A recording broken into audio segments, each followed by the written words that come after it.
അതീന്ദ്രിയം അധ്യായം 21. തുടരെ തുടരെയുള്ള ടെലിഫോൺ മണിയൊച്ച കേട്ട് കരുണാകരൻ നമ്പ്യാർ ഉണർന്നു. അയാൾ നല്ല ഉറക്കത്തിലായിരുന്നു.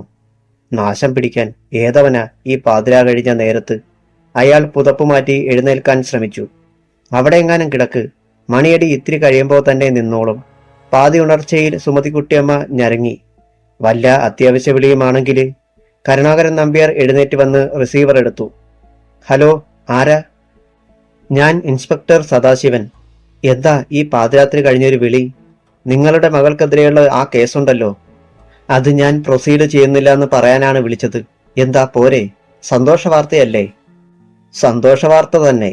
പക്ഷെ ഈ രാത്രിയിൽ തന്നെ ഇങ്ങനൊരു തീരുമാനമെടുക്കാനുള്ള കാരണമാണ് അറിയാത്തത്. കുറെ മുമ്പാണല്ലോ നിങ്ങൾ എന്നെ ത്രട്ടൻ ചെയ്തത്, എന്റെ മോളെ കോടതി കയറ്റുമെന്ന്. അതൊക്കെ ഞാൻ മറന്നു, താങ്കളും മറക്കുക. ഞാൻ താങ്കളുടെ മകളെ സംശയിച്ചിട്ടുമില്ല, ഒരന്വേഷണത്തിന് ഇറങ്ങി തിരിച്ചിട്ടുമില്ല.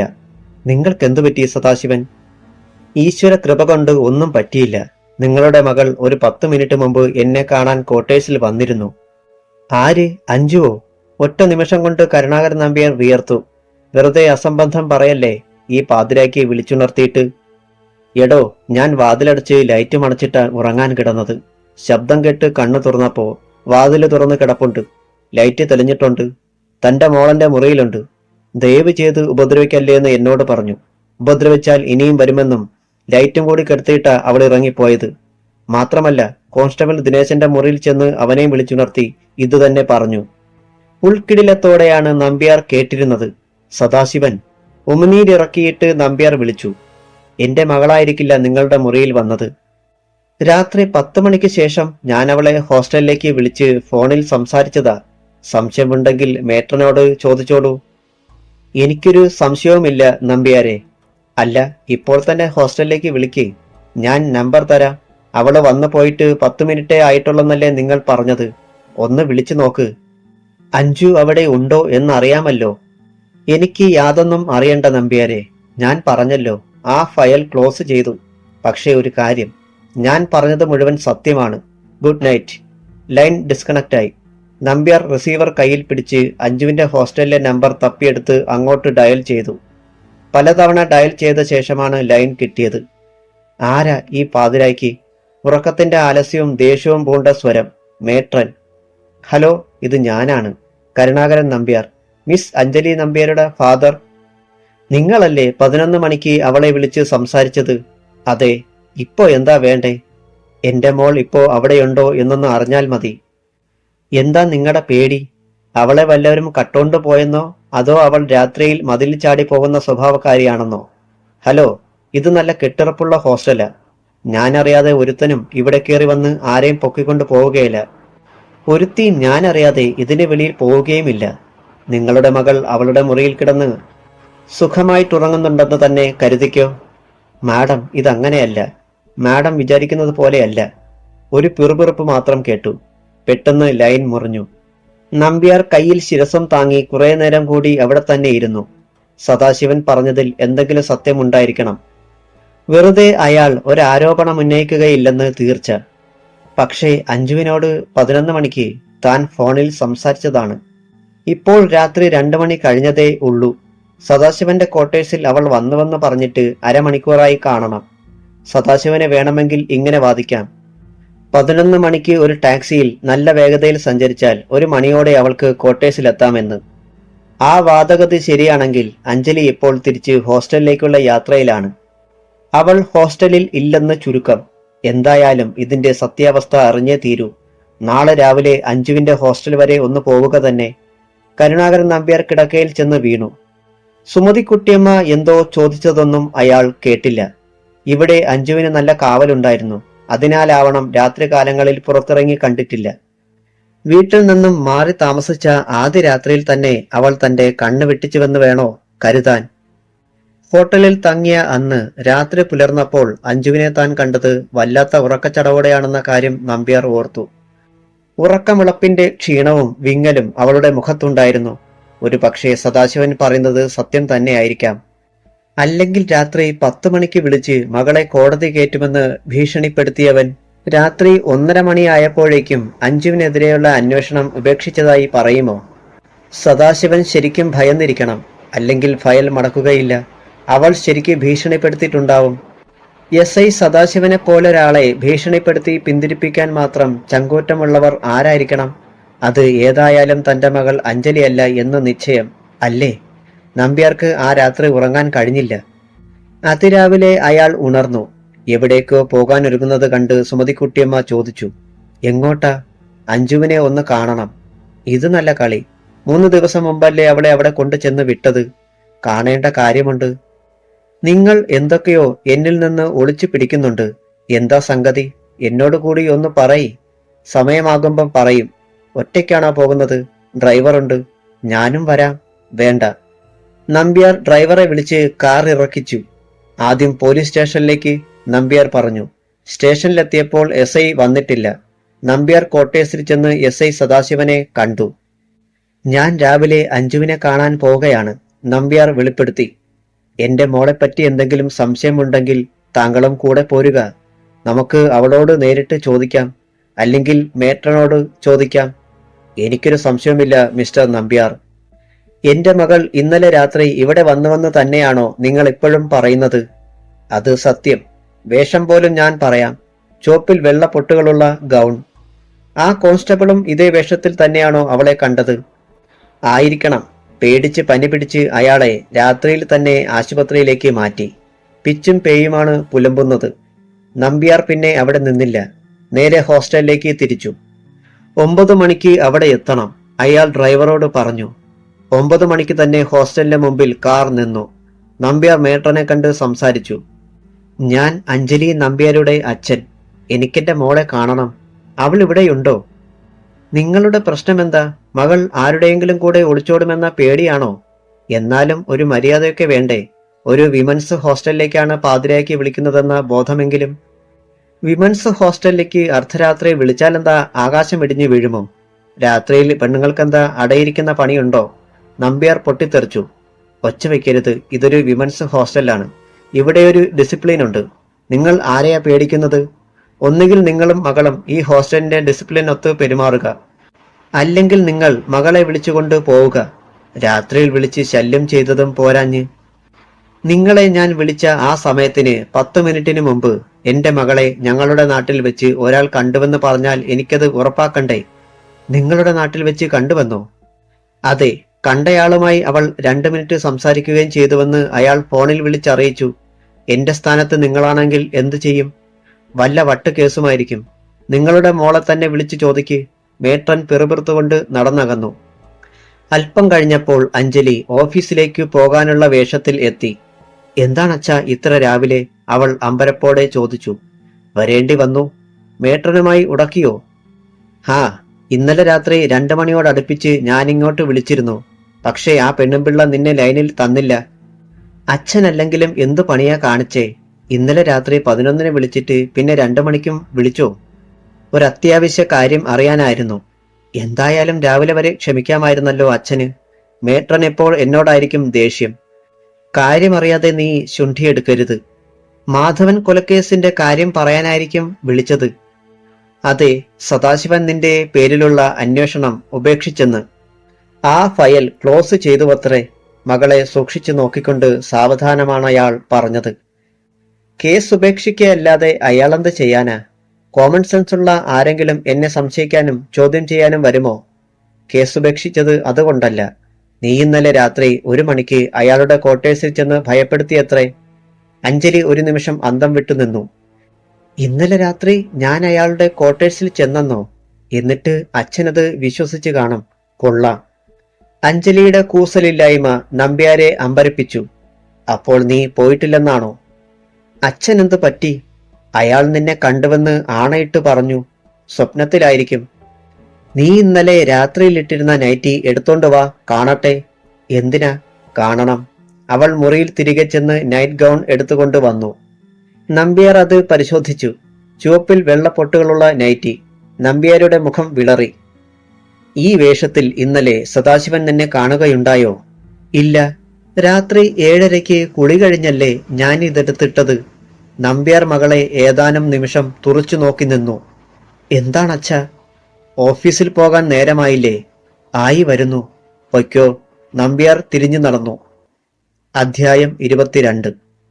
പുതിയ ജോലിയും സാഹചര്യങ്ങളുമായി അഞ്ജലി നന്നേ ഇണങ്ങി കഴിഞ്ഞിരുന്നു. അഞ്ജലിക്ക് പുതിയ 2 കൂട്ടുകാരുണ്ടായി. ഒരാൾ അഞ്ജലിയുടെ റൂംമേറ്റാണ്. പേര് നന്ദന.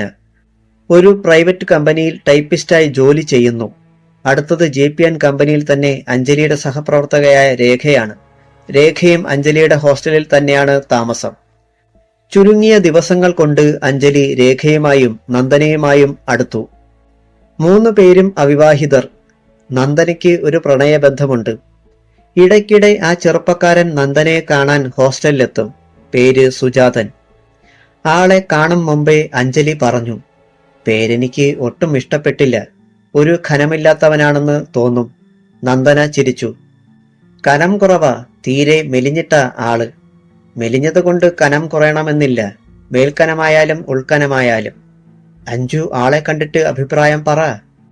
തനിക്കിഷ്ടപ്പെട്ടതല്ലേ, ഇനി ഞാൻ അഭിപ്രായം പറഞ്ഞിട്ടെന്താ കാര്യം? നിലാവുള്ള രാത്രികളിൽ 3 പേരും ഹോസ്റ്റലിന്റെ ടെറസിൽ ഒത്തുകൂടും. ഇലക്ട്രിക് ദീപമാലകളെ വാരി പുതച്ചു നിൽക്കുന്ന നഗരത്തിന്റെ നിശാകാല ഭംഗി കാണുകയുമാവാം. കായലിൽ നിന്നും വരുന്ന തണുപ്പ് കാറ്റേറ്റ് സൊറ പറഞ്ഞിരിക്കുകയുമാവാം. രേഖ ഒരു പാവപ്പെട്ട കുടുംബത്തിലെ പെൺകുട്ടിയാണ്. ചേച്ചി എന്നാണ് അഞ്ജുവും നന്ദനയും അവളെ വിളിക്കുക. അവൾക്ക് അവരെക്കാൾ പ്രായക്കൂടുതലുണ്ട്. കല്യാണത്തെക്കുറിച്ചോ പ്രേമത്തെക്കുറിച്ചോ രേഖയോട് ചോദിച്ചാൽ നിരാശ പുരണ്ട ഒരു ചിരി മാത്രമാണ് മറുപടി. അവളുടെ മനസ്സിൽ എന്തൊക്കെയോ വേദനകളുണ്ടെന്ന് അഞ്ജലിയും നന്ദനയും ഊഹിച്ചു. ഒഴിവു നേരങ്ങളിലും ഒഴിവു ദിവസങ്ങളിലും ഈ മൂവർ സംഘം ഒന്നിച്ചായിരിക്കും. സിനിമയ്ക്ക് പോകണമെങ്കിൽ, ഷോപ്പിങ്ങിന് പോകണമെങ്കിൽ, പാർക്കിൽ പോകണമെങ്കിൽ മൂവരും ഒന്നിച്ച്. ഒരു ദിവസം നന്ദന തന്നെ കാണാൻ വന്ന സുജാതനെ കൂട്ടുകാരികൾക്ക് പരിചയപ്പെടുത്തി കൊടുത്തു. സുജാതൻ തിരിച്ചു പോയ ശേഷം നന്ദന രേഖയോടും അഞ്ജലിയോടും ചോദിച്ചു, എങ്ങനെയുണ്ട് എന്റെ കക്ഷി? ഒരു ചെറുപ്പക്കാരൻ. എനിക്ക് കണ്ടിട്ട് ഒരു പ്രത്യേകതയും തോന്നിയില്ല. രേഖ പറഞ്ഞു. അഞ്ജുവിന്റെ അഭിപ്രായം പറഞ്ഞില്ലല്ലോ. എനിക്ക് തോന്നിയത് തുറന്നു പറഞ്ഞോട്ടെ. പറഞ്ഞോളൂ. പിണക്കമൊന്നും തോന്നരുത്. ഇല്ല. ഒന്നുകിൽ പരമസാധു, നിഷ്കളങ്കൻ, അല്ലെങ്കിൽ സൂത്രക്കാരൻ, വിളഞ്ഞ വിത്ത്. അത്രയുള്ളോ തന്റെ കണ്ടുപിടുത്തം? ഞാൻ കരുതി ആൾ മഹാവഷളനാണെന്ന് പറയുമെന്ന്. നന്ദന ചിരിച്ചു. ആകട്ടെ, അഞ്ജു ഒളിച്ചുകളി തുടങ്ങിയിട്ട് കുറെ ദിവസമായല്ലോ. ചോദിച്ചാൽ ഒന്നും വ്യക്തമായി പറയുകയില്ല. തന്നെപ്പോലത്തെ ഒരു സുന്ദരിക്ക് ഒരു കാമുകൻ ഇതുവരെ ഉണ്ടായില്ലെന്ന് പറഞ്ഞാൽ അത് പച്ചക്കള്ളം. രേഖ അഞ്ജലിയെ തോണ്ടി. ചെറിയൊരു ലൈനൊക്കെ എനിക്കുമുണ്ടേ. അഞ്ജലി കുലുങ്ങി ചിരിച്ചു. എവിടാ? ഞങ്ങളുടെ ദേശത്ത് തന്നെ. ആളൊരു പത്രക്കാരനാ. പത്രവിൽപ്പനക്കാരനോ? നന്ദന കളിയാക്കി ചോദിച്ചു. നന്നായി. 1-ാം തരം പത്ര റിപ്പോർട്ടർ. ഈ സോ ലേ എന്നൊക്കെ എഴുതുകയായിരിക്കും പണി. സബ് എഡിറ്റർ തസ്തികയാ മോളെ. താനങ്ങനെ കൊച്ചാക്കുകയൊന്നും വേണ്ട. ഇഷ്ടക്കാരനെ ഈ വഴിക്കെങ്ങും കണ്ടിട്ടില്ലല്ലോ. നിങ്ങള് കത്തയക്കലും ഫോൺ വിളിയും നേരിട്ട് കാണലുമൊന്നും ഇല്ലേ? വളരെ ചുരുക്കമാ. ഞങ്ങൾക്ക് പരസ്പരം അറിയാം ഉള്ളിലിരുപ്പൊക്കെ. പിന്നെന്തിനാ കത്തെഴുതി സമയം കളയുന്നേ? ആ സമയത്തൊരു ലേഖനം വെച്ച് കാച്ചരുതോ പത്രത്തില്, അല്ലേ? നന്ദന കളിയാക്കി. ഫോണിൽ കിട്ടുകയില്ലേ പുള്ളിയെ? രേഖ ചോദിച്ചു. ഓ, മിക്കപ്പോഴും യാത്രയാ.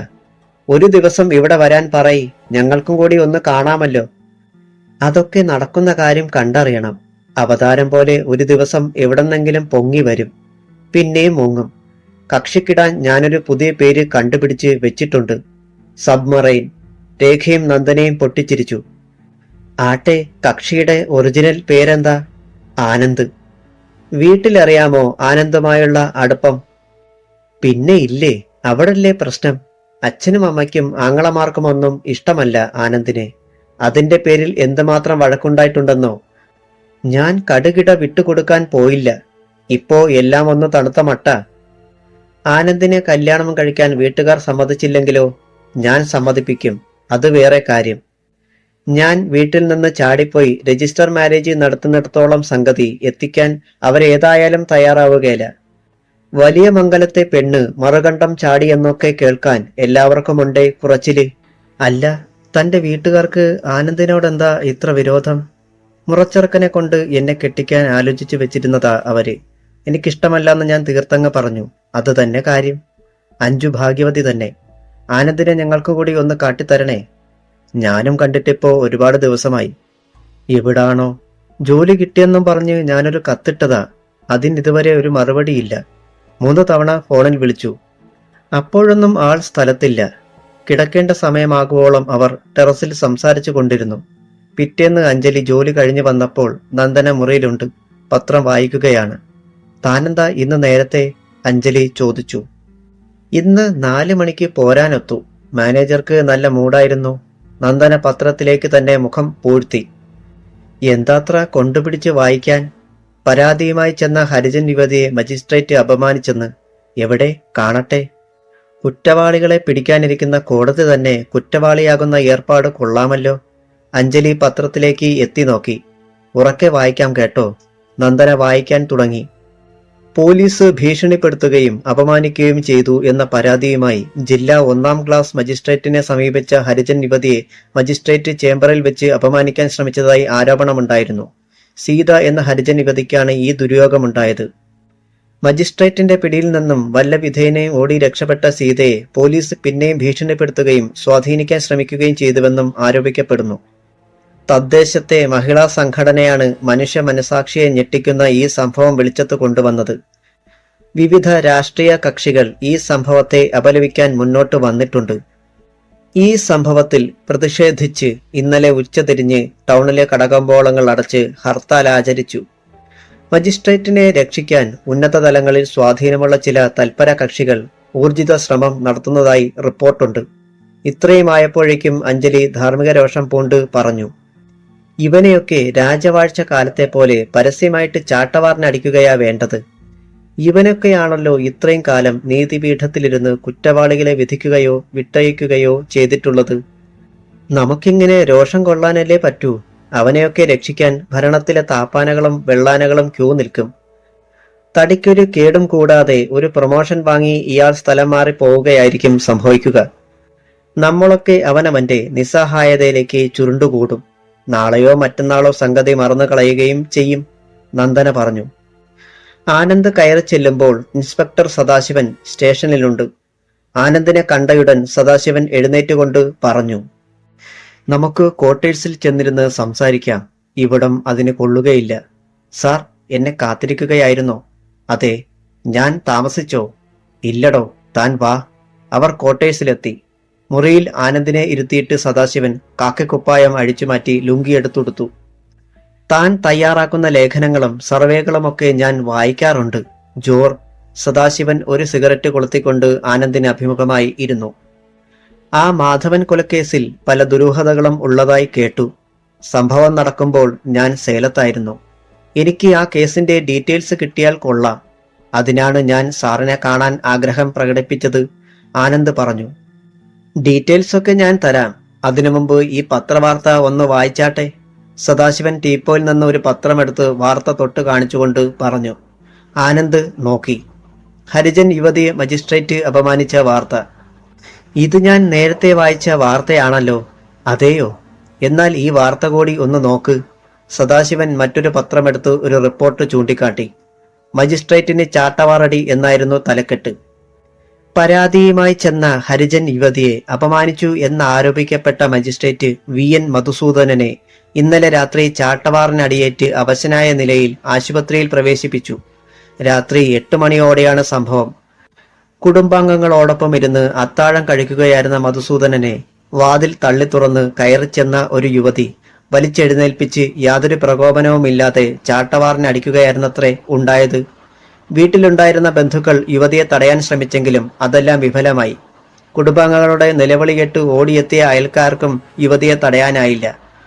ഒടുവിൽ ആ യുവതി അടിയേറ്റ് ബോധരഹിതനായ മധുസൂദനനെ ഉപേക്ഷിച്ചു പോവുകയാണത്രേ ഉണ്ടായത്. ചാട്ടവാറടിയേറ്റ് രക്തത്തിൽ കുളിച്ചു കിടന്ന മധുസൂദനനെ വീട്ടുകാർ ഉടനെ ആശുപത്രിയിലെത്തിച്ചു. 20 വയസ്സിൽ കൂടുതൽ പ്രായം തോന്നിക്കാത്ത സുന്ദരിയായ ആ യുവതിയെ ആ പരിസരത്തെങ്ങും മുൻപ് കണ്ടിട്ടില്ല എന്ന് പറയപ്പെടുന്നു. സംഭവം നടക്കുമ്പോൾ യുവതി വയലറ്റ് നിറത്തിലുള്ള സാരിയാണത്രേ ധരിച്ചിരുന്നത്. പോലീസ് കേസെടുത്ത് അന്വേഷിച്ചു വരുന്നു. എന്നാൽ ഇതുവരെ ആ യുവതി ആരാണെന്നോ എവിടെ നിന്ന് വന്നുവെന്നോ എവിടേക്ക് പോയെന്നോ ഒരു തുമ്പും കിട്ടിയിട്ടില്ല എന്നാണ് അറിയുന്നത്. ആനന്ദ് വായിച്ചവസാനിപ്പിച്ചു. എങ്ങനെയുണ്ട് വാർത്ത? സദാശിവൻ ചോദിച്ചു. ഇതും മാധവൻ കൊലക്കേസും തമ്മിലെന്താണ് ബന്ധം? ആനന്ദിന്റെ നെറ്റി ചുളിഞ്ഞു. ബന്ധമുണ്ട്.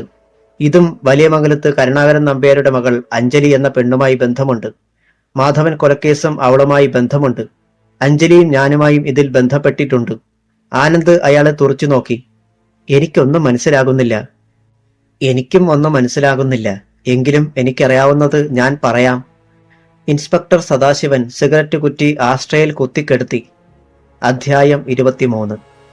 അഞ്ജലിയും നന്ദനയും സംസാരിച്ചു കൊണ്ടിരിക്കുകയായിരുന്നു. അപ്പോൾ വാതിലിൽ മുട്ടുന്ന ശബ്ദം കേട്ടു. നന്ദന ചെന്ന് വാതിൽ തുറന്നു. മേട്രൻ. അഞ്ജലിക്കൊരു വിസിറ്റർ. അവർ വീർത്ത മുഖത്തോടെ പറഞ്ഞു. ആരാണെന്ന് പറഞ്ഞോ മാഡം? ഏതോ ഒരുത്തൻ, ആനന്ദ്. അവർ അതൃപ്തിയോടെ തിരിഞ്ഞ് നടന്നു. നന്ദനെ, നീയും വാ, എന്റെ കക്ഷി വന്നിട്ടുണ്ട്, പരിചയപ്പെടുത്താം, അഞ്ജലി ആഹ്ലാദത്തോടെ പറഞ്ഞു. വേണ്ട, ഞാൻ സ്വർഗത്തിലെ. ഞങ്ങളുടെ സ്വർഗം ഇവിടല്ല. അവിടം 24 മണിക്കൂറും കട്ടുറുമ്പ് പ്രൂഫാക്കിയിട്ടേ ഞങ്ങൾ അങ്ങോട്ട് കടക്കൂ. ഇപ്പോഴേതായാലും താൻ വാ. സന്ദർശകർക്കുള്ള പാർലറിൽ അക്ഷമയോടെ നിൽക്കുകയായിരുന്നു ആനന്ദ്. അഞ്ജലി നന്ദനയുടെ കയ്യും പിടിച്ച് അങ്ങോട്ട് ചെന്നു. ഹലോ ആനന്ദ്. ഹലോ. എവിടായിരുന്നു അജ്ഞാതവാസം? കത്തിട്ടു, ഫോൺ വിളിച്ചു, എവിടെ? ആളെ കിട്ടണ്ടേ? ഞാൻ യാത്രയിലായിരുന്നു. അയാൾ അഞ്ജലിയെ അടിമുടി നോക്കി. എന്താ ഒരു സിംഹാവലോകനം? എന്നെ മനസ്സിലായില്ലെന്നുണ്ടോ? മനസ്സിലാക്കാൻ ശ്രമിച്ചു വരികയാണ്. ആനന്ദ് നല്ല തമാശക്കാരനാണ് കേട്ടോ, അഞ്ജലി ചിരിച്ചുകൊണ്ട് നന്ദനയോട് പറഞ്ഞു. ആനന്ദ് ആകെ അസ്വസ്ഥനായിരുന്നു. സൗമ്യഭാവമോ പുഞ്ചിരിയോ ഒന്നും അയാളുടെ മുഖത്തുണ്ടായിരുന്നില്ല. അപരിചിതയെ നോക്കും പോലെ കൂടെ കൂടെ അഞ്ജലിയെ തുറച്ചു നോക്കി. ആനന്ദ്, ഇത് നന്ദന. ട്രാവൻകൂർ സീ ഫുഡിലാണ് ജോലി. എന്റെ റൂംമേറ്റാ. ആനന്ദ് നന്ദനെ നോക്കി ഒന്ന് പുഞ്ചിരിക്കാൻ ശ്രമിച്ചു. നന്ദന പുഞ്ചിരിച്ചു. സോറി, ഞാനൊരു നല്ല മൂഡിലല്ല, ക്ഷമിക്കണം. നന്ദനയോട് അത്രയും പറഞ്ഞിട്ട് അയാൾ അഞ്ജലിയുടെ നേർക്ക് തിരിഞ്ഞു. എനിക്ക് തന്നോടിത്തിരി സംസാരിക്കണം. പുറത്തേക്ക് വരാനൊക്കുമോ? മേട്രനോട്? ഇറ്റ്സ് വെരി സീരിയസ്, വന്നേ പറ്റൂ. അതിനാണ് ഞാൻ വന്നിരിക്കുന്നത്. ആനന്ദിന്റെ ഗൗരവം കണ്ടപ്പോഴേ അഞ്ജലിക്ക് മനസ്സിലായി എന്തോ പ്രശ്നമുണ്ടെന്ന്. 1 മിനിറ്റ് വെയിറ്റ് ചെയ്യണേ. അവൾ മേട്രന്റെ അടുത്തേക്ക് ഓടി. ആനന്ദ് അസ്വസ്ഥനായി കൈകൾ പാൻസിന്റെ പോക്കറ്റിൽ തിരുകി പാർലറിന്റെ അങ്ങോട്ടും ഇങ്ങോട്ടും നടന്നു. നന്ദന തിരികെ മുറിയിലേക്ക് പോയി. 5 മിനിറ്റിനുള്ളിൽ അഞ്ജലി എത്തി. പോകാം. ആനന്ദാണ് ഓട്ടോ വിളിച്ചത്. എവിടേക്കാ? അഞ്ജലി ചോദിച്ചു. പാർക്കിലോ ബീച്ചിലോ എവിടെങ്കിലും. ബീച്ചിലായിക്കോട്ടെ. ആനന്ദിന് ഇതെന്തു പറ്റി? എന്ത് ഗൗരവമാ? എനിക്കല്ല പറ്റിയത്, തനിക്കാണ്. വാസ്തവത്തിൽ തന്റെ അടുത്തിരിക്കാൻ പോലും എനിക്ക് ഭയമാകുന്നുണ്ട്. ആനന്ദിന്റെ ക്രൂരമായ പ്രസ്താവം അഞ്ജലിയെ ഞെട്ടിച്ചു കളഞ്ഞു. ഓട്ടോറിക്ഷ ബീച്ചിലേക്ക് ഓടി. അവരെ ഇറക്കിയ ശേഷം ഓട്ടോറിക്ഷ തിരിച്ചു പോന്നു. ബീച്ചിലെത്തിയിട്ടും ആനന്ദ് അസ്വസ്ഥനായി തന്നെ കാണപ്പെട്ടു. അഞ്ജലിയെ നോക്കുമ്പോഴെല്ലാം അയാളുടെ കണ്ണുകളിൽ സംശയം തിളങ്ങി. തിരകൾ മുമ്പെന്നോ ഉപേക്ഷിച്ച് പിൻവാങ്ങിയ മണൽത്തിട്ടയിലിരുന്ന് അഞ്ജലി പഞ്ചാരമണൽ വാരി മറുകൈയിലേക്ക് ചൊരിഞ്ഞു. ആനന്ദിന് എന്നെ ഭയമാണെന്ന് പറഞ്ഞല്ലോ, എന്താ കാരണം? ആനന്ദിന്റെ മുഖത്ത് നോക്കാതെ അഞ്ജലി ചോദിച്ചു. ആനന്ദ് കടലിന്റെ നേർക്ക് നോക്കിക്കൊണ്ട് പറഞ്ഞു. പുറമേ കാണുന്ന പോലെയല്ല നീ. നിന്റെയുള്ളിൽ നിഗൂഢ രഹസ്യങ്ങളുണ്ട്. അതുതന്നെ കാരണം. ആനന്ദ് അറിയാത്ത ഒരു രഹസ്യവും എനിക്കില്ല എന്നാണ് ഞാൻ വിചാരിക്കുന്നത്. പക്ഷേ നീ പലതും മറച്ചു വെക്കുന്നുണ്ടെന്ന് എനിക്ക് മനസ്സിലായി. ഞാനെന്ത് മറച്ചു വെച്ചു? നീ എനിക്ക് തന്നിരുന്ന വാക്ക് ഓർമ്മയുണ്ടോ? അസ്വാഭാവികമായ വിധത്തിൽ വീട്ടിൽ എന്തു സംഭവിച്ചാലും എന്നെ അറിയിക്കുമെന്ന്. എന്നിട്ട് നീ അത് പാലിച്ചോ? അഞ്ജലി മുഖം താഴ്ത്തി. എന്താ നീയൊന്നും മിണ്ടാത്തത്? ആനന്ദിനെ അറിയിക്കത്തക്ക വിധം അസ്വാഭാവികമായി ഒന്നും സംഭവിച്ചില്ല എന്ന് തോന്നിയത് കൊണ്ട്. ആ പറച്ചിലിൽ തന്നെ ഒരു കള്ളക്കളിയുണ്ടല്ലോ. ഇപ്പോൾ എന്ത് സംഭവിച്ചെന്ന ആനന്ദ് പറയുന്നത്? നീ പറഞ്ഞില്ലെങ്കിലും ഞാൻ പലതും അറിഞ്ഞു. 3ാം നിലയിൽ നിന്ന് താഴെ വീണ കുഞ്ഞിനെ രക്ഷിച്ചതും മാധവനെ ക്രൂരമായി കൊലപ്പെടുത്തിയതും രാത്രിയിൽ ഇൻസ്പെക്ടർ സദാശിവന്റെ ക്വാർട്ടേഴ്സിൽ കയറിച്ചെന്ന് അയാളെ ഭീഷണിപ്പെടുത്തിയതും എന്തെല്ലാം.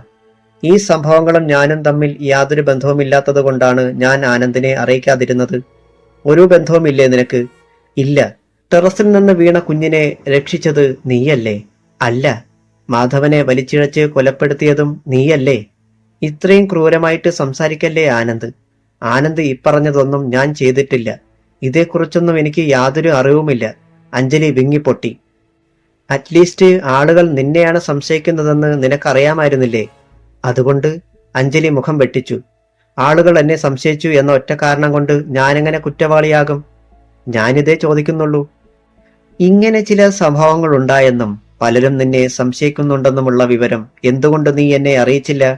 മനഃപൂർവ്വം അറിയിക്കാഞ്ഞതാ. വീട്ടിൽ അച്ഛൻ പോലും സംശയത്തിന്റെ കണ്ണുകൾ കൊണ്ടാ എന്നെ നോക്കുന്നത്. ചെയ്യാത്ത തെറ്റിന്റെ ആരോപണമേറ്റ് മടുത്തു. ആനന്ദ് കൂടി എന്നെ സംശയിക്കുകയും വെറുക്കുകയും ചെയ്താൽ എനിക്കത് സഹിക്കാൻ പറ്റില്ല. എനിക്ക് പിടിച്ചു നിൽക്കാനൊരു കച്ചിത്തുരുമ്പെങ്കിലും വേണ്ടേ? ആനന്ദ് അല്പം മയപ്പെട്ടു. ഓരോ സംഭവങ്ങളുടെയും യഥാർത്ഥമായ ഒരു വിവരണം അയാൾ അവളോട് ആവശ്യപ്പെട്ടു. അഞ്ജലി സത്യാവസ്ഥകൾ വെളിപ്പെടുത്തി. ചേച്ചിയുടെ കുഞ്ഞിനെ രക്ഷപ്പെടുത്തിയത് ഞാനല്ല. ഞാനപ്പോൾ ബാത്റൂമിലായിരുന്നു. മാധവൻ കൊല്ലപ്പെട്ട രാത്രിയിൽ ഞങ്ങൾ ഈ നഗരത്തിലായിരുന്നു. ആനന്ദ് അവിശ്വാസത്തോടെ തലയാട്ടി. പിന്നെ ഇൻസ്പെക്ടറെ ഭീഷണിപ്പെടുത്തിയത്. ഹോസ്റ്റലിൽ ചോദിച്ചാലറിയാം ഞാൻ അന്ന് രാത്രി പുറത്തു പോയോ എന്ന്. അച്ഛൻ രാത്രി 11-ന് ഫോണിൽ വിളിച്ചപ്പോൾ ഞാനുണ്ട്. മേട്രനാണ് ഫോൺ അറ്റൻഡ് ചെയ്തതും എന്നെ വിളിച്ചുണർത്തി റിസീവർ തന്നതും. എന്നിട്ട് രാത്രി ഞാൻ ഹോസ്റ്റലിന്റെ മതിൽ ചാടി ടാക്സി പിടിച്ച് മരണപ്പാച്ചിലെടുത്ത് 1.5 മണിക്ക് ഇൻസ്പെക്ടറുടെ ക്വാർട്ടേഴ്സിൽ ചെന്ന് ഭീഷണിപ്പെടുത്തിയെന്ന് പറഞ്ഞാൽ ആനന്ദിന് ഊഹിക്കാമല്ലോ ആർക്കാണ് മനോരോഗമെന്ന്. അഞ്ജലി പറഞ്ഞ് അവസാനിപ്പിച്ചു. ആനന്ദ് ഒന്നും മിണ്ടാതെ കടലിലേക്ക് നോക്കിയിരുന്നു. സന്ധ്യ മയങ്ങുകയാണ്. പടിഞ്ഞാറേ ചക്രവാളത്തിൽ അഗ്നിബാധയുണ്ടെന്ന് തോന്നുമാറ് മേഘങ്ങൾ ചുവന്നു തിളങ്ങി. വളരെ വേഗം അവയുടെ നിറം മങ്ങി. പുകപടലങ്ങൾ പോലെയാവുകയും ചെയ്തു. വേലിയേറ്റം ആരംഭിച്ചിരുന്നു. മണൽ തട്ടിന്റെ ചുവട് വരെ തിരകൾ ഇരമ്പിയെത്തി തുടങ്ങി. കടലിനിപ്പോൾ ഒരു ഭീകര രൂപമാണെന്ന് ആനന്ദിന് തോന്നി. തങ്ങളുടെ നേർക്ക് വരുന്ന കരിന്തിരകൾക്ക് വലിപ്പവും ശക്തിയും കൂടുതലുണ്ടെന്ന് അയാൾ വിചാരിച്ചു. പോക്കറ്റിൽ നിന്നും ആനന്ദ് ഒരു പേപ്പർ കട്ടിംഗ് എടുത്ത് അഞ്ജലിയെ കാട്ടി. മജിസ്ട്രേറ്റിനെ ചാട്ട കൊണ്ടടിച്ചു എന്ന തലക്കെട്ടോടുകൂടിയ വാർത്തയാണതിൽ. ആ മങ്ങിയ സന്ധ്യ വെളിച്ചത്തിലിരുന്ന് അത് വായിക്കാൻ അഞ്ജലി വിഷമിച്ചു. വായിച്ചു തീർത്ത ശേഷം അവൾ പറഞ്ഞു, അയാൾക്ക് ഇത് തന്നെ കിട്ടണമായിരുന്നു. നീതി തേടിച്ചെന്ന ഒരു പെൺകുട്ടിയെ ബലാത്കാരം ചെയ്യാൻ ശ്രമിച്ച നീചനാണ് അയാൾ. എനിക്കറിയേണ്ടത് അയാളെ ചാട്ടവാറിനടിച്ച അജ്ഞാത സ്ത്രീ നീയാണോ എന്നാണ്. ആനന്ദ്. അഞ്ജലി അയാളെ ഞെട്ടി പകച്ചു നോക്കി. ഇതിന് പിന്നിലെ ഐഡിയ നിന്റേതല്ലേ? അഞ്ജലി ചിന്താക്കുഴപ്പത്തിലായി. ഞാൻ ആർക്കും ഒരു ഐഡിയയും കൊടുത്തിട്ടില്ല. പെൺകുട്ടിയെ മജിസ്ട്രേറ്റ് അപമാനിച്ചു എന്ന വാർത്ത വായിച്ചു കൊണ്ടിരുന്നപ്പോൾ ഇയാളെ പരസ്യമായി ചാട്ടവാറിനടിക്കണമെന്ന് ഞാൻ നന്ദനയോട് പറഞ്ഞു. ആ വാർത്ത വായിക്കുന്ന ആരുടെയും മനസ്സിൽ തോന്നുന്ന ഒരു വികാരം മാത്രമാണത്. ആനന്ദിനറിയാമല്ലോ ഇവിടെ നിന്നും പാലക്കാട്ട് പോയി വരാൻ ഒരു രാത്രി തികയുകയില്ലെന്ന്. അപ്പോൾ പിന്നെ? ആനന്ദ് അവളെ തുറച്ചു നോക്കി. അയാൾക്ക് വാസ്തവത്തിൽ ഭയം തോന്നി. അപ്പോൾ ഇവൾ, താൻ സ്നേഹിക്കുന്ന ഈ പെണ്ണ്, മജിസ്ട്രേറ്റിനെ ചാട്ടവാറിനടിക്കണമെന്ന് ആഗ്രഹിക്കുകയും പറയുകയും ചെയ്തിട്ടുണ്ട്. മാധവനെക്കുറിച്ച് നീ ഈ തരത്തിൽ എപ്പോഴെങ്കിലും ചിന്തിച്ചിട്ടുണ്ടോ? അയാളെ തറയിലൂടെ വലിച്ചിടിച്ച് കൊല്ലേണ്ടതാണെന്നോ മറ്റോ? താൻ ജോലിക്ക് ചേരാൻ പുറപ്പെട്ട ആ ദിവസത്തെ സംഭവം അവൾ ഓർത്തു. ചെല്ലമ്മ മാധവനെക്കുറിച്ച് അമ്മയോട് പരാതി പറഞ്ഞ് കരഞ്ഞതും താനും കൂടി അത് കേൾക്കാനിടയായതും. അഞ്ജലി അക്കാര്യം ആനന്ദിനെ വിവരിച്ച് കേൾപ്പിച്ചു. മാധവനെ തറയിലൂടെ വലിച്ചിഴച്ച് കൊല്ലേണ്ടതാണെന്ന് ഞാൻ പറഞ്ഞിട്ടില്ല. അങ്ങനെ ചിന്തിച്ചോ എന്ന് പോലും ഞാൻ ഓർക്കുന്നില്ല. മാധവനോട് എനിക്ക് ദേഷ്യം തോന്നിയിരുന്നു. അത് ഞാൻ തുറന്നു പറയാം. വല്ലാത്ത രോഷം തന്നെ ഉണ്ടായിരുന്നു. മാധവനെ കൊല്ലണമെന്ന് നീ ചിന്തിച്ചിട്ടുണ്ട്. നീ തന്നെയാണ് ചെയ്തതും. പൊട്ടിത്തെറിച്ച പോലെ ആനന്ദ് പറഞ്ഞു. ആനന്ദ്. അയാളുടെ ഭാവപകർച്ച കണ്ട് അവൾ നടുങ്ങി എഴുന്നേറ്റു. ദൈവത്തെ വിചാരിച്ച് കുറെ കൂടി ദയ എന്നോട് കാട്ടണം. ഞാൻ സ്നേഹിച്ചുപോയി എന്ന നിലയിലുള്ള പരിഗണനയൊന്നും വേണ്ട. ഒരു കാമുകിയോടുള്ള താല്പര്യവും വേണ്ട. പക്ഷേ യുക്തിക്ക് നിരക്കുന്ന രീതിയിൽ ചിന്തിക്കാനെങ്കിലും ആനന്ദ് ശ്രമിക്കണം. ദൂരം, സ്ഥലം, സമയം ഇതെല്ലാം കൂടി ഒന്ന് കണക്കുകൂട്ടി നോക്കണം. അതിന്റെ ഒരാവശ്യവുമില്ല. ആനന്ദ് ചാടി എഴുന്നേറ്റു. രക്ഷസുകൾക്ക് സ്ഥലവും കാലവും ദൂരവുമുണ്ടോ? ഞങ്ങൾ കേട്ടിട്ടില്ല. വിചാരിക്കുമ്പോൾ തന്നെ വിചാരിക്കുന്ന സ്ഥലത്തെത്താനും സൂചിപ്പഴുതിലൂടെ കടന്നു കയറാനും കഴിവുള്ളവരല്ലേ അവർ, അല്ലേ? അവിടെ യുക്തിക്കെന്ത് പ്രസക്തി? അഞ്ജലിയുടെ മുഖം വെള്ളക്കടലാസ് പോലെ വിളറി. അവൾ സ്തബ്ധയായി പോയിരുന്നു. ചീറിയടിച്ച കടൽക്കാറ്റിൽ അവളുടെ മുടിപ്പിന്നലുകൾ അഴിഞ്ഞു വീണു. അവളുടെ മുഖത്തിന്റെ വലത് പാർശ്വം മറച്ചുകൊണ്ട് മുടി കാറ്റുപോകുന്ന ദിശയിലേക്ക് കരിങ്കൊടി പോലെ പാറി. ജലതരംഗങ്ങൾ പോലെ വായുവിൽ ഇളകിക്കൊണ്ടിരുന്ന മുടി വളരുകയാണെന്നും അവ കിഴക്കേ ചക്രവാളത്തിലേക്ക് നീളുകയാണെന്നും ആനന്ദിന് തോന്നി. മുടിയിഴകൾക്കിടയിലൂടെ കണ്ട അവളുടെ മുഖഭാഗത്തിന്റെയും കണ്ണുകളുടെയും ദൃശ്യം അയാളെ ഭയചകിതനാക്കി. ഞാനൊരു രക്ഷസാണെന്നാണോ ആനന്ദ് പറയുന്നത്? അഞ്ജലിയുടെ സ്വരത്തിന് ഒട്ടും മാർദ്ദവമുണ്ടായിരുന്നില്ല. സംശയമെന്താ? ആനന്ദ് പിന്നാക്കം നീങ്ങിക്കൊണ്ട് പറഞ്ഞു. നീ വിചാരിക്കുന്നതെല്ലാം നിനക്ക് ചെയ്യാനും സാധിക്കുന്നു. ജയന്തനോട് നിനക്ക് പക തോന്നി. നീയവന്റെ മുഖം കരിച്ചു. ജയന്തൻ നിന്നെ കുത്തിയ കേസ് കോടതിയിൽ വരരുതെന്ന് നീ ആഗ്രഹിച്ചു. നീ പോലീസ് സ്റ്റേഷനിൽ ചെന്ന് SIയെ കണ്ടു, സംസാരിച്ച് കേസ് രാജിയാക്കി. മാധവനോട് തോന്നിയ രോഷം നീ അവനെ വഴിയിലൂടെ വലിച്ചിഴച്ചുകൊണ്ട് തീർത്തു. മജിസ്ട്രേറ്റിനോട് തോന്നിയ പ്രതികാരം നീ ആശിച്ച വിധത്തിൽ തന്നെ ചാട്ടവാറിനടിച്ച് നിറവേറ്റി. ഇതൊന്നും ഒരു മനുഷ്യ സ്ത്രീയെക്കൊണ്ട് സാധിക്കുകയില്ല. നീ ഒരു രക്ഷസ് തന്നെ, ഒരു സംശയവുമില്ലെനിക്ക്. ആനന്ദ്, അവൾ നിലവിളിച്ചു. അവിടെ നിൽക്ക്, പോകരുത് ആനന്ദ്. ഇല്ല, എനിക്ക് നിന്നെ ഭയമാണ്. വേണമെങ്കിൽ ഇന്ന് രാത്രി തന്നെ നിനക്കെന്നെ കൊല്ലാം. മനസ്സൊന്ന് വിചാരിച്ചാൽ മതി ആനന്ദ്. അവളുടെ നിലവിളിയെ ചീറിയടിച്ച കടൽക്കാറ്റ് വിഴുങ്ങിക്കളഞ്ഞു. അഞ്ജലി അവിടെ കടൽക്കരയിലിരുന്ന് പൊട്ടിക്കരഞ്ഞു. അധ്യായം 24. വാതിലിൽ മുട്ടുകേട്ട് നന്ദന ചെന്ന് വാതിൽ തുറന്നു. അഞ്ജലി. അഞ്ജു എവിടെയായിരുന്നു ഇതുവരെ? അഞ്ജലി ഒന്നും മിണ്ടാതെ അകത്ത് കടന്നു. മേട്രൻ 2-3 തവണ അന്വേഷിച്ചു. വലിയ ദേഷ്യത്തിലായിരുന്നു. എന്തായാലും അഞ്ജു ഇത്രയും വൈകിക്കൂടായിരുന്നു. അഞ്ജലി കിടന്ന് കഴിഞ്ഞു. അവളുടെ മുഖം കണ്ടപ്പോൾ നന്ദന ചകിതയായി. വല്ലാതെ പേടിച്ചരണ്ട്, വിളറി, നിസ്സഹായതയാൽ ഉഴറി, കരഞ്ഞു കലങ്ങി. അങ്ങനെയൊരു മുഖം അഞ്ജലിയിൽ മുമ്പ് കണ്ടിട്ടില്ല. എന്തുപറ്റി അഞ്ജു? മാഡം വല്ലാണ്ട് വഴക്ക് പറഞ്ഞോ? അഞ്ജലി തലവെട്ടിച്ചു. പിന്നെ ആനന്ദമായി പിണങ്ങിയോ? പുള്ളിക്കാരൻ വലിയ ഗൗരവത്തിലായിരുന്നല്ലോ. അഞ്ജലിയുടെ കണ്ണുകളിൽ വെള്ളം നിറഞ്ഞു. നേരാണോ? പിണങ്ങിയോ മോളെ? അഞ്ജലി പെട്ടെന്ന് വിതുമ്പിക്കരഞ്ഞു. എന്തുണ്ടായി? എന്നോട് പറയ്. എന്തു കാരണമാ നിങ്ങൾ വഴക്കടിച്ചത്? ഞാനൊരു രക്ഷസാണെന്ന്. അഞ്ജലി പൊടുന്നനെ വാവിട്ട് കരഞ്ഞു. പെട്ടെന്ന് തന്നെത്താൻ വായ് പൊത്തുകയും ചെയ്തു. മനുഷ്യരെ കൊല്ലുന്നവൾ, രക്തം കുടിക്കുന്നവൾ. അവൾ പെട്ടെന്ന് കമഴ്ന്നു കിടന്ന് ഏങ്ങലടിച്ച് കരഞ്ഞു. നന്ദനയ്ക്ക് ഒന്നും മനസ്സിലായില്ല. പിറ്റേന്ന് കാലത്ത് നന്ദന അഞ്ജലിയെ കാണുമ്പോൾ അവൾ സമചിത്തത വീണ്ടെടുത്തിരുന്നു. ലേശമൊരു മ്ലാനത മുഖത്ത് നിഴൽ വീശിയിരുന്നുവെന്ന് മാത്രം. നന്ദന അഞ്ജലിയേക്കാൾ മുമ്പേ ഓഫീസിലേക്ക് പോയി. ഉച്ചയ്ക്ക് ആനന്ദ് നന്ദനയുടെ ഓഫീസിൽ ചെന്നു. ഇടനാഴിയിൽ നിന്നുകൊണ്ടാണ് അവർ സംസാരിച്ചത്. ആനന്ദ് മുഖവരയൊന്നും കൂടാതെ പറഞ്ഞു. ചില സംശയങ്ങൾ തീർക്കാനാണ് ഞാൻ വന്നത്. നന്ദനയും അഞ്ജലിയും റൂംമേറ്റ്സ് ആണല്ലോ. അയാൾ ഒരു പേപ്പർ കട്ടിങ് എടുത്ത് നന്ദനയെ കാണിച്ചു. മജിസ്ട്രേറ്റ് യുവതിയെ അപമാനിച്ചതായുള്ള ഈ വാർത്ത വായിച്ച ശേഷം അഞ്ജലിയുടെ പ്രതികരണം എന്തായിരുന്നു? ഓർക്കുന്നുണ്ടോ? അയാളെ ചാട്ടവാറിനടിക്കണമെന്ന്. നന്ദന ഒരു നിമിഷം നഖം കടിച്ചു നിന്നിട്ട് പറഞ്ഞു. അതവൾ എന്നോട് സമ്മതിച്ചു. കൂടുതൽ എന്തെങ്കിലും പറഞ്ഞോ എന്നാണ് അറിയേണ്ടത്. ഇല്ല, പറഞ്ഞില്ല. ഞാൻ ഓർക്കാത്തതുമായിരിക്കാം. ആ ദിവസം രാത്രിയിൽ അഞ്ജലി മുറിയിൽ തന്നെ ഉണ്ടായിരുന്നല്ലോ അല്ലേ? ഉവ്, ഞങ്ങൾ ഒന്നിച്ചാണ് ഉറങ്ങാൻ കിടന്നത്. 2 മണിക്ക് ഞാൻ ബാത്റൂമിൽ പോകാൻ എഴുന്നേറ്റപ്പോഴും അവൾ കട്ടിലുണ്ട്. നേരം വെളുത്തപ്പോൾ ഞാനാണ് അവളെ വിളിച്ചുണർത്തിയതും. രാവിലെ അഞ്ജലിയെ കണ്ടപ്പോൾ എന്തെങ്കിലും പ്രത്യേകത തോന്നിയോ? പ്രത്യേകിച്ചൊന്നും തോന്നിയില്ല. ക്ഷീണമുണ്ടായിരുന്നു അവൾക്ക്. ഇന്ന് ജോലിക്ക് പോകാൻ തോന്നുന്നില്ലെന്ന് അവൾ എന്നോട് പറഞ്ഞു. വൈകുന്നേരം ഞാൻ ജോലി കഴിഞ്ഞ് തിരിച്ചു വന്നപ്പോൾ അവൾ മുറിയിലുണ്ട്. എന്നോട് പറഞ്ഞു ഇന്ന് ജോലിക്ക് പോയില്ല, പകൽ മുഴുവൻ കിടന്ന് സുഖമായി ഉറങ്ങി എന്ന്. ആനന്ദ് ചിന്താകുലനായി. അയാൾ മറ്റൊരു ക്ലിപ്പിംഗ് എടുത്ത് നന്ദനയെ കാട്ടി. ഇതാ, ഈ ചാട്ടവാറിനടിച്ച വാർത്ത നന്ദന വായിച്ചതാണോ? അതെ, അഞ്ജു പറഞ്ഞതുപോലെ തന്നെ അയാൾക്ക് കണക്കിന് കിട്ടിയല്ലോ എന്ന് പറഞ്ഞ് ഞങ്ങൾ അത്ഭുതപ്പെടുക കൂടി ചെയ്തു. അപ്പോൾ അഞ്ജുവിന്റെ പ്രതികരണം എന്തായിരുന്നു? അയാൾക്ക് തക്കതായ ശിക്ഷ കിട്ടിയതിൽ അവൾക്ക് വലിയ സന്തോഷമുണ്ടായിരുന്നു. എന്താ സാർ ഇങ്ങനെയൊക്കെ? നന്ദന അയാളെ സൂക്ഷിച്ചു നോക്കിക്കൊണ്ട് പറഞ്ഞു. നിങ്ങൾ പത്രക്കാരെല്ലാം സ്വന്തം കാമുകിമാരുടെ കൂടി ചാരന്മാരാണോ? ജോലിയിൽ മാത്രമല്ല, ജീവിതത്തിലും നിങ്ങൾക്ക് സ്പൈ വർക്ക് കൂടിയേ കഴിയൂ എന്നുണ്ടോ? ഏയ്, ഇതങ്ങനെയൊന്നുമല്ല. വേറെ ചില പ്രശ്നങ്ങളാണ് ഇതിന് പിന്നിൽ. എനിവേ, എനിക്ക് തന്ന സഹകരണത്തിനും വിവരങ്ങൾക്കും നന്ദി. Thank you very much. No mention please. വേറൊരു കാര്യം, ഇന്നലെ രാത്രി മുഴുവൻ അഞ്ജലി കരച്ചിലായിരുന്നു.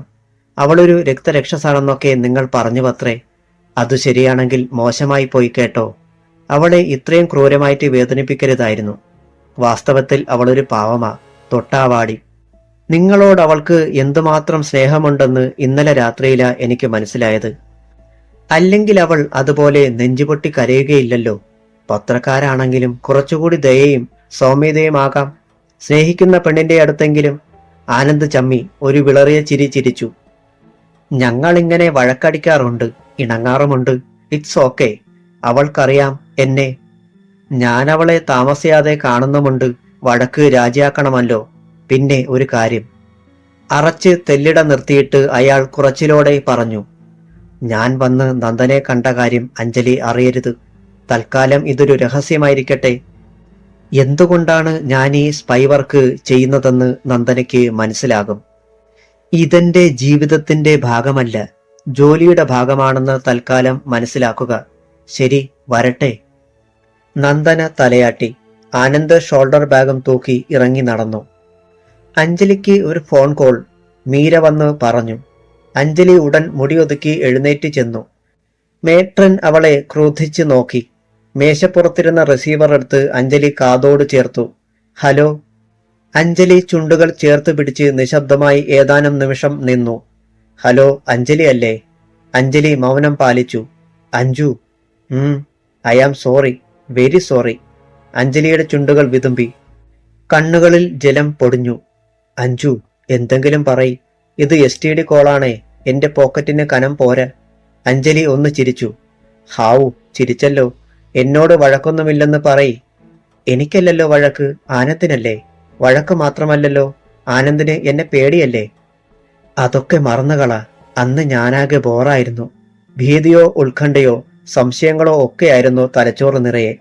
നിന്നെപ്പറ്റി ഞാൻ കേട്ട കഥകൾ അത്തരത്തിലുള്ളതായിരുന്നല്ലോ.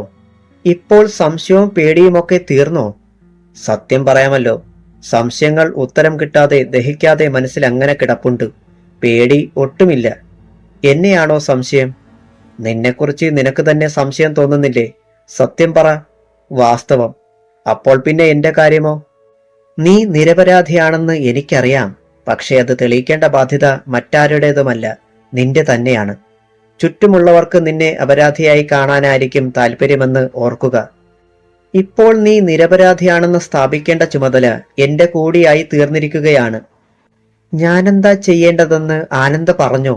അതുപോലെ ചെയ്യാം. എന്നോട് പൂർണ്ണമായിട്ട് സഹകരിക്കാമോ? എന്തു കാര്യത്തിൽ? നീ തെറ്റുകാരിയല്ലെന്ന് എല്ലാവരെയും ബോധ്യപ്പെടുത്താനുള്ള ശ്രമത്തിൽ. ഞാനെന്ത് വേണമെങ്കിലും ചെയ്യാമെന്ന് പറഞ്ഞല്ലോ. ഞായറാഴ്ച, അതായത് മറ്റന്നാൾ നമുക്കൊരു യാത്ര പോയാലോ? ഞായറാഴ്ചയോ? ഞാനന്ന് വീട്ടിൽ പോകാൻ തീരുമാനിച്ചിരിക്കയാ. ശനിയാഴ്ച വൈകിട്ടത്തെ ബസ്സിന് പോകാനാ പ്ലാൻ. ഈ ആഴ്ചത്തെ വീട്ടിൽ പോക്ക് മാറ്റിവെക്കണം. ഞാൻ അച്ഛനോട് ഫോൺ ചെയ്ത് പറഞ്ഞിരുന്നു ഈ ആഴ്ച ചെല്ലുമെന്ന്. അത് സാരമില്ല, വരില്ലെന്ന് പറഞ്ഞ് ഒന്ന് ഫോൺ ചെയ്താൽ മതിയല്ലോ. ഞായറാഴ്ച ഇവിടെ യാത്ര പോകാനാ. അത് ഞാൻ പിന്നീട് പറയാം. ഒരുപാട് ദൂരത്തേക്കാണോ? അന്ന് തന്നെ തിരിച്ചെത്താനൊക്കുമോ? രാത്രിയോടെ തിരിച്ചെത്താം. എങ്ങോട്ടാ ആനന്ദ്? എന്തിനാ എന്നിൽ നിന്ന് മറച്ചു പിടിക്കുന്നത്? അഞ്ജുവിന്റെ നിരപരാധിത്വം ബോധ്യപ്പെടുത്തുക എന്നത് മാത്രമാണ് എന്റെ ലക്ഷ്യം. അതിനുള്ള യാത്രയാണെന്ന് കരുതിയാൽ മതി. അഞ്ജു എനിക്ക് പൂർണ്ണ സഹകരണം വാഗ്ദാനം ചെയ്തത് മറന്നോ? വീട്ടിലെങ്ങാനും അറിഞ്ഞാൽ ഞാൻ പിന്നെ ജീവിച്ചിരുന്നിട്ട് കാര്യമില്ല. വീട്ടിലെങ്ങനെ അറിയാനാ? എന്നാലും അഞ്ജുവിന് സന്മനസ്സുണ്ടെങ്കിൽ വരിക. വരാം. എങ്കിൽ ഞായറാഴ്ച കാലത്ത് 8 മണിക്ക് റെയിൽവേ സ്റ്റേഷനിൽ വരിക. ഓക്കെ. ലൈൻ ഡിസ്കണക്റ്റായി. അഞ്ജു റിസീവർ വെച്ചിട്ട് മുറിയിലേക്ക് തിരിച്ചു പോന്നു. ആരാ വിളിച്ചേ? നന്ദന ചോദിച്ചു. ആനന്ദ്. ആഹാ, നിങ്ങൾ തമ്മിൽ വഴക്കായിരുന്നല്ലോ. പിണക്കമൊക്കെ തീർന്നോ? ആനന്ദ് സോറി പറഞ്ഞു എന്നോട്. ഒറ്റ സോറി പറച്ചിൽ കൊണ്ട് തീരുമോ? ഒരു ദിവസത്തെ മുഴുവൻ ടെൻഷനും കണ്ണീരും. നമ്മൾ നെഞ്ചുപൊട്ടി കരയും. അവര് ഒറ്റ സോറി കൊണ്ട് കാര്യം തീർക്കും. കഥ ഇത് തുടരും. നന്ദന ചിരിച്ചു. അഞ്ജലി ശനിയാഴ്ച വീട്ടിലേക്ക് വിളിച്ച് താൻ ഈ ആഴ്ച വീട്ടിൽ വരികയില്ല എന്നറിയിച്ചു. നന്ദനയും ഈ വീക്കെൻഡിൽ വീട്ടിൽ പോകുന്നില്ല എന്നാണ് പറഞ്ഞിരുന്നത്. എന്നാൽ വൈകുന്നേരം അവൾ പെട്ടിയൊരുക്കുന്നത് കണ്ട് അഞ്ജലി അത്ഭുതപ്പെട്ടു. നീ വീട്ടിൽ പോകുന്നില്ലെന്ന് പറഞ്ഞിട്ട്? പെട്ടെന്നൊരു തോന്നൽ, പോയേക്കാമെന്ന് അവൾ പരുങ്ങലോടെ പറഞ്ഞു. അതെന്താ പെട്ടെന്ന് തോന്നാൻ? സുജാതൻ നിന്നെ കാണാൻ വന്നിരുന്നോ? അഞ്ജലി അവളെ ചുഴിഞ്ഞു നോക്കി. നന്ദനയ്ക്ക് പിന്നെ പിടിച്ചു നിൽക്കാനായില്ല. കള്ളത്തരം കണ്ടുപിടിക്കപ്പെട്ടവളെ പോലെ അവൾ തല താഴ്ത്തി. എവിടേക്കാ നിങ്ങളുടെ യാത്ര? അഞ്ജലി വീണ്ടും ചോദിച്ചു. കന്യാകുമാരി വരെ പോകാമെന്നാ പറഞ്ഞത്. ഞാനാണെങ്കിൽ അവിടെ പോയിട്ടുമില്ല, നന്ദന അറച്ചറച്ച് പറഞ്ഞു. അയാളെ നിനക്ക് വിശ്വാസമാണോ? നിന്നെ അയാൾ കെട്ടുമെന്ന് ഉറപ്പാണോ? വാക്ക് തന്നിട്ടുണ്ട്. കാമുകന്മാർ കാമുകിമാർക്ക് നൽകുന്ന വാക്കിന് വലിയ വിലയൊന്നുമില്ല നന്ദനെ. കാര്യം കാണാൻ വേണ്ടി അവർ നന്ദപർവം പൊക്കിയെടുത്ത് കാൽച്ചുവട്ടിൽ വെക്കാമെന്ന് വാക്ക് പറയും. കാല് പിടിച്ച് കരഞ്ഞു കെഞ്ചുകയും ചെയ്യും. അവരെന്ത് മോഹിച്ചോ അത് കിട്ടിക്കഴിയുമ്പോൾ പതുക്കെ ആമയെപ്പോലെ തല വലിക്കാനും തുടങ്ങും. ഇതങ്ങനെയൊന്നുമല്ല. എനിക്ക് താല്പര്യമാണെങ്കിൽ മറ്റന്നാൾ രജിസ്റ്റർ വിവാഹം നടത്താമെന്ന് വരെ പറഞ്ഞിട്ടുണ്ട്. ശരി, നന്ദനയുടെ വിശ്വാസം പോലെ. ശരീരത്ത് തൊട്ട് കളിക്കാനൊന്നും ഞാൻ സമ്മതിക്കുകയില്ല. അത് വേറെ കാര്യം. ഞാൻ പറഞ്ഞല്ലോ, നന്ദനയ്ക്ക് നന്ദനയെ വിശ്വാസമുണ്ടെങ്കിൽ ഒരു കുഴപ്പവുമില്ല. Wish you all the best. തിങ്കളാഴ്ച കാണാം. നന്ദന അപ്പോൾ തന്നെ യാത്ര പറഞ്ഞ് പോയി.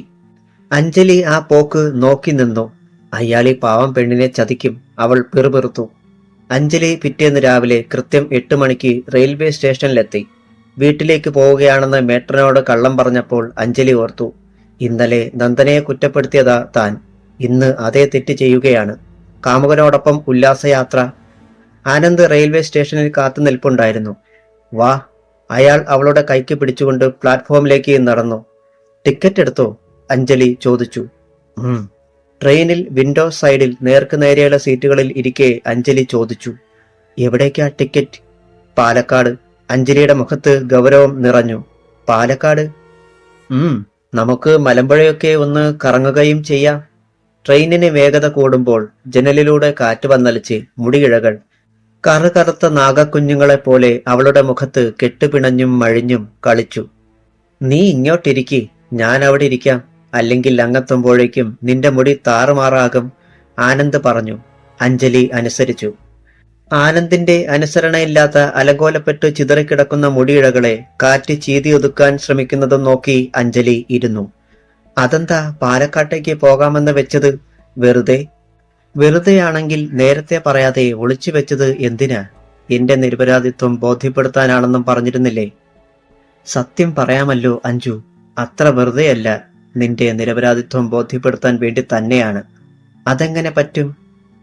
പാലക്കാട് ഒരു യുവതി ചാട്ടവാർ കൊണ്ട് അടിച്ചവശനാക്കിയ ഒരു മജിസ്ട്രേറ്റ് ഉണ്ട്. ആ യുവതിയെ നേരിൽ കണ്ട കുടുംബാംഗങ്ങളും അയൽക്കാരുമുണ്ട്. അവർ ആ യുവതിയെ തിരിച്ചറിയുമോ എന്നറിയണം. അപ്പോൾ അതാണ് കാര്യം. അഞ്ജലിയുടെ കണ്ണുകൾ ചെറുതായി. കാലത്ത് 11 മണിക്ക് നഗരത്തിലെത്തിയതായിരുന്നു കരുണാകരൻ നമ്പ്യാർ. വരേണ്ട ഒരു അത്യാവശ്യമുണ്ടായിരുന്നു. ഇവിടം വരെ വന്ന സ്ഥിതിക്ക് ഹോസ്റ്റലിൽ കയറി അഞ്ജലിയെ ഒന്ന് കണ്ടുകളയാമെന്ന് അയാൾ തീരുമാനിച്ചു. അവൾ ഈ ആഴ്ച വീട്ടിൽ വരാതിരിക്കുന്നതിന്റെ കാരണവും അറിയണമല്ലോ. ഇന്നലെ അവൾ രഞ്ജിത്തിനെ വിളിച്ച് വീട്ടിലേക്ക് വരുന്നില്ലെന്ന് പറയുകയാണുണ്ടായത്. എന്തുകൊണ്ടാണ് വരാത്തതെന്ന് ചോദിക്കും മുമ്പ് ഫോൺ വയ്ക്കുകയും ചെയ്തു. നമ്പ്യാർ ഹോസ്റ്റലിൽ എത്തി. മേട്രനെ കണ്ട് സംസാരിച്ചു. എനിക്ക് അഞ്ജലിയെ ഒന്ന് കാണണമായിരുന്നു, അയാൾ പറഞ്ഞു. അവൾ വീട്ടിൽ പോയല്ലോ. വീട്ടിലോ? എപ്പോൾ? ഇന്ന് രാവിലെ. അത് ശരി. നമ്പ്യാർ ചിന്താധീനനായി പിന്തിരിഞ്ഞു. ട്രെയിൻ നിന്നിരിക്കുകയാണ്. ചാലക്കുടി കഴിഞ്ഞതേ ഉണ്ടായിരുന്നുള്ളൂ. ആളുകൾ ജനലിലൂടെ നോക്കുന്നുണ്ട്. ഇത് സ്റ്റേഷനൊന്നുമല്ലല്ലോ, പിന്നെന്താ ഇവിടെ നിർത്തിയത്? ആരോ ചോദിക്കുന്നത് കേട്ടു. ട്രാക്കിലെന്തോ പണി നടക്കുന്നുണ്ടെന്ന് തോന്നുന്നു, മറ്റൊരാൾ പറയുന്നു. വല്ലാത്ത ഉഷ്ണം. ഫാനുണ്ടായിട്ടും ആളുകൾ വല്ലാതെ വിയർത്തു. കുറെ സമയം കഴിഞ്ഞിട്ടും ട്രെയിൻ ചലിക്കുന്ന ലക്ഷണമൊന്നും കണ്ടില്ല. യാത്രക്കാർ കാരണമന്വേഷിച്ച് വെളിയിലിറങ്ങി തുടങ്ങി. ഞാനൊന്നിറങ്ങി നോക്കിയിട്ട് വരാം. ആനന്ദം വെളിയിലിറങ്ങി. കുറെ കഴിഞ്ഞ് അയാൾ വിയർത്തൊലിച്ച് തിരിച്ചെത്തി. ഉടനെ എങ്ങും പുറപ്പെടാൻ പറ്റുമെന്ന് തോന്നുന്നില്ല. കുറെ മുമ്പേ പാളത്തിൽ പൊട്ടലുണ്ടായിരിക്കുകയാണത്രേ. ട്രെയിൻ വരുന്നതിനിത്തിരി മുമ്പാണത് കണ്ടുപിടിച്ചത്. ചുവപ്പുകൊടി കാട്ടി നിർത്തുകയായിരുന്നു. ഇല്ലെങ്കിൽ ഒരു ഭയങ്കര അപകടമുണ്ടായേനെ, ആനന്ദ് പറഞ്ഞു. ഇനി നമ്മൾ എന്തു ചെയ്യും? അഞ്ജലി ചോദിച്ചു. ഇനി വർക്ക്ഷോപ്പ് വാനും ക്രെയിനും വന്ന് പാളം മാറ്റിയിട്ട് യാത്ര തുടരുമ്പോഴേക്കും മണിക്കൂർ 4 കഴിയും. ഇറങ്ങി വാ, നമുക്ക് വേറെ വല്ല വഴിയും നോക്കാം. ബാഗും പെട്ടിയുമെടുത്ത് രണ്ടുപേരും ഇറങ്ങി. ചാലക്കുടിയിലെങ്ങാനും ചെന്നിട്ട് വല്ല ഫാസ്റ്റ് പാസഞ്ചറിലും പോകാം. ഇനിയിപ്പോ അതേ നിവർത്തിയുള്ളൂ, ആനന്ദ് പിറുപിറുത്തു. നടന്ന് അവർ പ്രധാന റോഡിലെത്തി. ഒരു ഓട്ടോറിക്ഷ പിടിച്ച് ബസ് സ്റ്റാൻഡിലേക്ക് പോയി. 1.5 മണിക്കൂർ കാത്തു നിൽക്കേണ്ടി വന്നു ഒരു പാലക്കാട് വണ്ടി കിട്ടാൻ. കിട്ടിയപ്പോഴാകട്ടെ സീറ്റില്ലെന്നും മാത്രമല്ല, സൗകര്യമായിട്ടൊന്ന് നിന്ന് തിരിയാൻ പോലും ഇടമില്ല. രണ്ടുപേരും കമ്പിയിൽ തൂങ്ങി. ബസ് ഞരങ്ങി ഞരങ്ങി നീങ്ങി. ഇക്കണക്കിന് ഇത് പാലക്കാട്ടെത്തുമ്പോൾ നേരം വെളുക്കുമല്ലോ സാറേ, ആരോ മുമ്പിൽ നിന്ന് അമർഷത്തോടെ പറയുന്നത് കേട്ടു. അഞ്ജലി ആനന്ദിനോട് ചേർന്ന് നിന്നു. കിട്ടിയ ബസ് കൊള്ളാം, അയാൾ പിറുപിറുത്തു. കരുണാകരൻ നമ്പ്യാർ വീട്ടിലേക്ക് തിരിച്ചു. യാത്രക്കിടയിൽ അയാൾ ഓർത്തു, വീട്ടിലേക്ക് വരില്ലെന്ന് ഫോൺ ചെയ്ത് പറഞ്ഞിട്ട് ഇന്ന് അവൾ വീട്ടിലേക്ക് തിരിച്ചിരിക്കുന്നു. അതിലൊരു കള്ളത്തരമില്ലേ? അഞ്ജലി വന്നോ എന്ന് അന്വേഷിച്ചു. ഇല്ല, വന്നിട്ടില്ല. പിന്നെ അവൾ എവിടെ പോയി? വീട്ടിലേക്കെന്ന് മേട്ടനോട് കള്ളം പറഞ്ഞിട്ട് അവൾ എവിടേക്കാണ് പോയത്? ആരോടൊപ്പം? വീട്ടിലേക്കില്ലെന്ന് ഫോൺ ചെയ്ത് പറയുകയും അവൾ ദുസ്വാതന്ത്ര്യമാണ് കാണിച്ചതെങ്കിൽ നാളെ തന്നെ ജോലി മതിയാക്കി വീട്ടിലേക്ക് പോരാൻ പറയണം. നാളെ തന്നെ. നമ്പ്യാർ ഉറച്ചു. പടക്കം പൊട്ടുന്നത് പോലെ ഒരൊച്ചയാണ് ആദ്യം കേട്ടത്. ബസ് പാളിപ്പാളി റോഡിനോരം ചേർന്ന് പെട്ടെന്ന് നിന്നു. ഡ്രൈവർ സഡൻ ബ്രേക്ക് ഇടുകയായിരുന്നു. സകലരും മുന്നോട്ട് ആഞ്ഞുപോയി. വാതിൽക്കൽ നിന്നിരുന്നവർ പുറത്തിറങ്ങി. ടയർ വെടി തീർന്നതാ, ഒരാൾ ഉറക്കെ പറഞ്ഞു. 50 ആള് കേറേണ്ടയിടത്ത് 500 ആള് കേറും. പിന്നെങ്ങനെ? യാത്രക്കാരെല്ലാം ഇറങ്ങി. ടിക്കറ്റിന്റെ പണം റീഫണ്ട് ചെയ്യണമെന്ന് ചില യാത്രക്കാർ മുറവിളി കൂട്ടുന്നു. ആരും ധൃതി വെക്കരുത്, ഇതുവഴി വരുന്ന ഏതെങ്കിലും ബസ്സിൽ കയറ്റിവിടാം, കണ്ടക്ടർ പറയുന്നു. യാത്രക്കാർ അയാളെ പൊതിഞ്ഞു കൂടിയിരിക്കുകയാണ്. ഇനി എന്താ ചെയ്യുക? അഞ്ജലി ആനന്ദിനോട് ചോദിച്ചു. ആനന്ദിന്റെ കണ്ണുകളിൽ സംശയം മുറ്റി. അയാൾ അവളെ തറപ്പിച്ചു നോക്കി. നീ തന്നെ പറയ്. അടുത്ത ബസ്സിന് കാത്തു നിൽക്കാം അല്ലേ? ഇനിയൊരു ബസ് കിട്ടിയാലും പാലക്കാട്ട് എത്തണമെന്നില്ലല്ലോ. അതിനും വെടിതീരാൻ ടയറും ഒടിഞ്ഞു പോകാൻ ആക്സിലും നഷ്ടപ്പെടാൻ ബ്രേക്കുമൊക്കെ ഉണ്ടാവുമല്ലോ. ഇത് നല്ല കഥ. അഞ്ജലി ചിരിച്ചു. ആനന്ദ് ആരോടാ ദേഷ്യപ്പെടുന്നേ? അഞ്ജു, അയാൾ ഗൗരവത്തിൽ വിളിച്ചു. നമ്മളിന്ന് പാലക്കാട്ടെത്തുമോ? ആ, എനിക്കെങ്ങനെ അറിയാം? അവൾ വീണ്ടും ചിരിച്ചു. നിനക്കറിയാം ഇല്ലേ? ഒച്ച വയ്ക്കല്ലേ, ആളുകൾ ശ്രദ്ധിക്കുന്നു. ഏറെ നേരം കാത്തു നിന്നിട്ടും ബസ്സൊന്നും കിട്ടിയില്ല. കടന്നുപോയ വണ്ടികളൊന്നും നിർത്തിയുമില്ല. പാലക്കാട്ടിന് പോകേണ്ട അത്യാവശ്യക്കാർ ചിലരുണ്ടായിരുന്നു. ആനന്ദ് അവരുമായി സംസാരിച്ച് ഒരു ധാരണയിലെത്തി.